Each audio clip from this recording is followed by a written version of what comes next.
Where do you need more support in your business or at home so you can focus on your business? That's my question, because once you've done the planning process that I spoke about last week, and if you haven't, go back, do the planning process. The trick is to work out the things that need to keep happening in your business that you don't like to do, and then figure out a way to outsource them. So I outsource a lot of things at Team McQueen. I outsource my socials. I provide the content, but I outsource my socials. I'm not very creative, so all the graphics and all the bits and pieces, yuck, yuck, yuck. I outsource my Facebook ads. I am not an expert.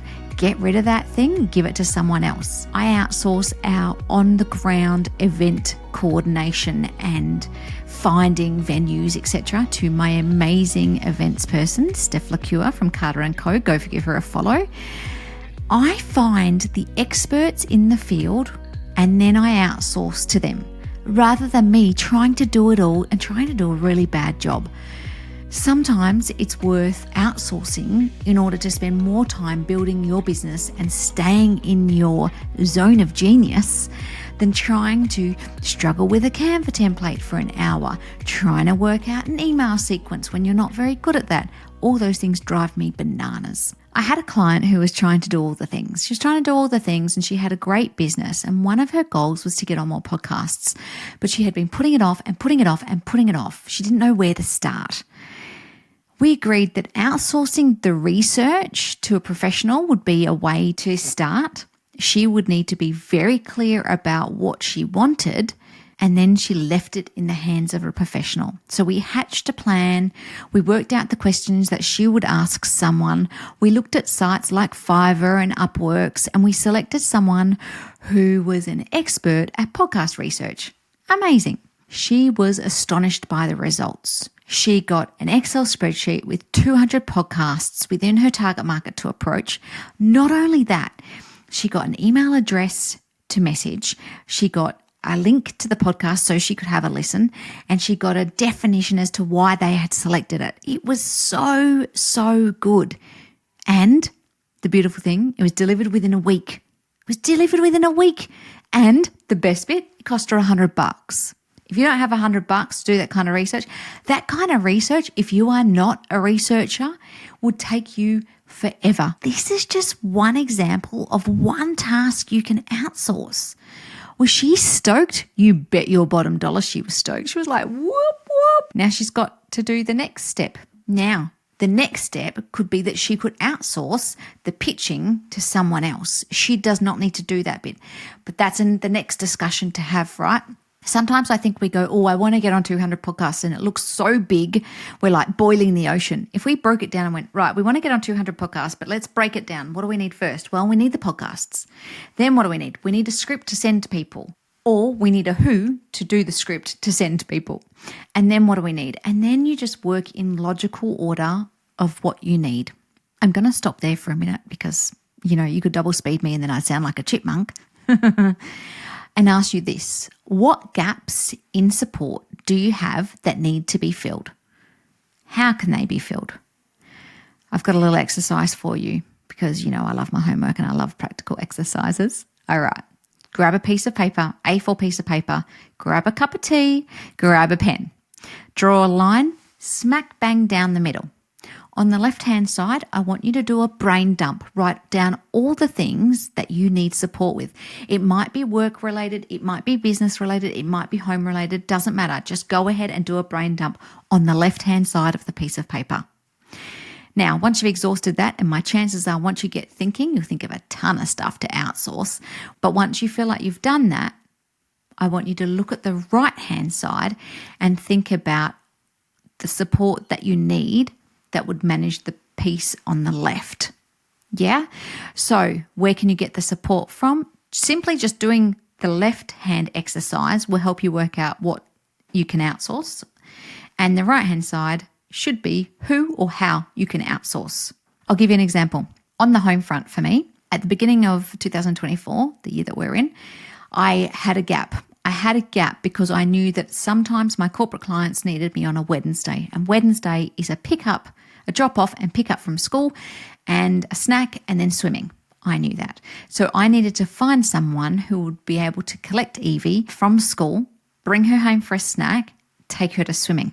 I found a wonderful lady called Barbie. Barbie is retired, but she loves beautiful handbags to help me with that. I'm quite sure Barbie doesn't listen to this, but Barbie, if you do, so much gratitude to you. Evie and Barbie have the most beautiful relationship. It's like a grandma and a granddaughter relationship. I come home and I say to Evie, what did you and Barbie talk about today? And she'll say, oh, Mum, Barbie used to be a model. Barbie showed me how to do a catwalk move. Do you want to see it? Or Barbie told me about her grandkids. Or Barbie showed me photos of this. Or Barbie talked about her cat. Evie loves cats.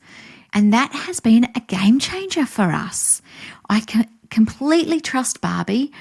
She loves Evie. She brings Evie little gifts, doesn't need to, but brings her little gifts. And I know that she's in safe hands. Now, I found Barbie through just a babysitting app. I grilled a few of the people that had responded to my ad, and Barbie was excellent. Barbie came over, had a cup of tea with us beforehand to see if her and Evie would get on. And she met myself and she met my husband. And that just was a tiny bit of effort at the start of the year, and that's been a game changer for us. Also on the home front, I do drop off and pick up for school on a Monday, Wednesday and a Friday. And one of Evie's friend's mum was struggling with an injury, which meant she was struggling to get her kid to school, one of her daughters. And I offered and she said yes. And now I swing past Monday, Wednesday, Friday, collect her daughter and drop her daughter off. It's no skin off my nose. We practically drive straight past. It helps another mum out and the girls love it. It's like win, win, win. Sometimes it pays to offer and sometimes it pays to be generous, right? You do what you can do with what you've got. So what do you need? Do you need a cleaner to lighten the load? Do you need a meal delivery service? Do you need a more frequent meal delivery service? I had a client who hit a target in her business, a number target, a revenue target, and when she got that, she hired a chef. She hired a chef to create beautiful meals for her family. And the chef came once a week, did the menu prep, went and bought everything, made all the meals, and they were done. Perfect. Do you need to switch to online grocery ordering so you don't have to go to the shops? Like, what are the things that really bug you that you need to get sorted? One of the things we do here at Team McQueen is book my hair appointments. It sounds so random, doesn't it? But at the beginning of the year, Serena, who's my business manager, she rings my hairdresser. I have had my hairdresser for 20 years, ladies. So, you stick with a good hairdresser, don't you? And they book in quarterly sessions for me. Now, it takes 3 hours to get this hair done, so it's quite the effort. So she rings Adriana. Adriana books me in for the entire year. I know it sounds a bit OCD, but it works for us, knowing it's in the diary, right? I do the same with our dog grooming. I set his grooms for the year and then I can forget about it. And I do forget about it because my memory is not very good. I do the same for eye tests, for booby checks, my mammograms, for doctor's appointments, for optometry appointments. Some won't let you book in that far out, but for those that do, I absolutely do that. Where else can you get help from? We don't have any grandparents per se, but between the school mums, we found a little community, and there's a community of local business owners who help each other out as well. Where else can you swap? When Evie was really little, I swapped with another new mum and we had date night a month. Now, unfortunately, this is the mums picking it up, right? So, there was that, but it meant that we could each go out on a date night a month, and that worked really well for us. This is all about setting yourself up for success. It's about being clear on the help you need because you need to have the clarity, but also knowing that people won't do it your way. So if I ask someone to help me out, I can't expect that they will do it the same way that I do it. So I need to either be happy with that or do that myself. I am not a control freak, so I'm like, you do you. Thank you for helping me. Most people are very keen to help out if you just ask them. What does this trigger for you? Do you need to look at more outsourcing in your business, at home, in your life in general? What is it that you need support with?